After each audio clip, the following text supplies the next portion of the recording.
Hi friends, நம்ம இன்றைக்கி ஆட்டுக்கால் சூப் செய்ய போகிறோம். ஆட்டுக்கால் சூப்பு உடம்புக்கு ரொம்ப ரொம்ப நல்லதுங்க. இந்த மழை சீசனில் அடிக்கடி எல்லாருக்கும் சளி பிடிக்கும். அதுக்கு இந்த ஆட்டுக்கால் சூப் குடித்தா சளியெல்லாம் பறந்து போயிருங்க. இது செய்கிறது ரொம்ப ரொம்ப ஈஸி தான். எப்படி செய்யலான்னு பார்க்கலாம் வாங்க. தேவையான பொருட்கள்: ஆட்டுக்கால் 4, சின்ன வெங்காயம் 10, தக்காளி 2, பச்சை மிளகாய் 2, புதினா மல்லி கைப்பிடி, கறிவேப்பிலை ஒரு கொத்து. அரைக்கிறதுக்கு தேவையான பொருட்கள்: இஞ்சி ஒரு துண்டுங்க, பூண்டு ஒரு 10 பல், இதெல்லாமே பச்சையாக போட்டு அரைச்சிக்கலாம். மல்லி ஒரு ஸ்பூனு, சீரகம் ஒரு ஸ்பூன் போடலாம், மிளகு ஒரு ஸ்பூன் போட்டுக்கலாம். இதெல்லாம் நம்ம பச்சையாகவே மிக்சியில் போட்டு அரைச்சி எடுத்துக்கலாம்.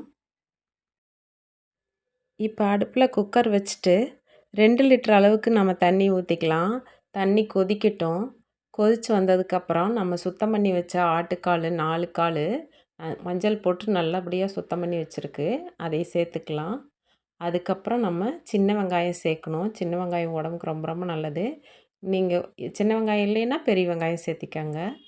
இப்போ 2 பச்சை மிளகாய் சேர்த்திக்கலாம். அது கீறிட்டு அப்படியே சேர்த்துக்கலாம். நான் பழுத்த மிளகாய் போட்டிருக்கேன். அப்புறம் 2 தக்காளி, பழுத்த தக்காளி, பெரிய தக்காளி போட்டிருக்கேன்.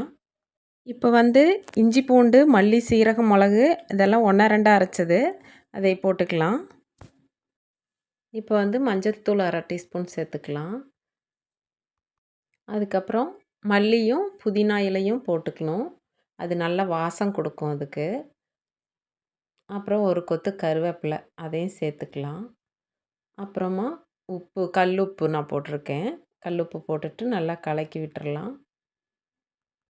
இப்போ உப்பெல்லாம் நம்ம சரி பார்த்துட்டு அது பத்தலைன்னா போட்டுக்கலாம். நம்ம காரத்துக்கு எதுவுமே சேர்க்கல, 2 பச்சை மிளகாய் தவிர. மிளகோட காரமே அதுக்கு போதும். இப்போ நல்லா கொதிச்சிருச்சு. இப்போ நம்ம மூடி போட்டு நல்லா விசில் விட்டு எடுத்துக்கலாம். இதுக்கு ஸ்லோ ஃப்ளேமில் ஒரு 8 to 10 விசில் விடணும். அப்போ தான் இது நல்லா குக் ஆகும். விசில் வந்ததுக்கப்புறம் 1 மணி நேரம் ரெஸ்ட் கொடுக்கணுங்க. அப்போ தான் எலும்பு நல்லா குக் ஆகும். இப்போ ஓப்பன் பண்ணி பார்க்கலாம். ஆட்டுக்கால் சூப் சூப்பராக ரெடி ஆயிடுச்சுங்க. நம்ம எண்ணெய் ஒரு சொட்டு கூட ஊற்றல. ஆனால் இதில் எவ்வளோ எண்ணெய் மிதக்குது பாருங்கள். எல்லாமே எலும்புக்குள்ளே இருந்த எண்ணெய் பசை தான். இது கால் வலி இருக்கிறவங்க சாப்பிட்லாம். நம்ம கால் வலிக்கு இந்த ஆட்டுக்கால் சூப் ரொம்ப ரொம்ப நல்லது. கால் வலி, உடம்பு வலி எல்லாமே சரியாயிடும். சளி காய்ச்சல் இருந்தால் கூட பறந்து போயிருங்க. எலும்பு எல்லாமே நல்லா வெந்து வந்திருக்கு. நம்ம சின்ன வெங்காயம்லாம் முழுசாக தான் போட்டோம். எல்லாமே எலும்போடு சேர்ந்து நல்லா குக் ஆயிடுச்சு. சூப் ரெடி ஆயிடுச்சு. இப்போ இதை சூடாக சர்வ் பண்ணிக்கலாம். நீங்களும் செஞ்சு சாப்பிட்டு பாருங்கள். உங்களுக்கு இந்த வீடியோ பிடிச்சிருந்தா கமெண்ட்டில் சொல்லுங்கள்.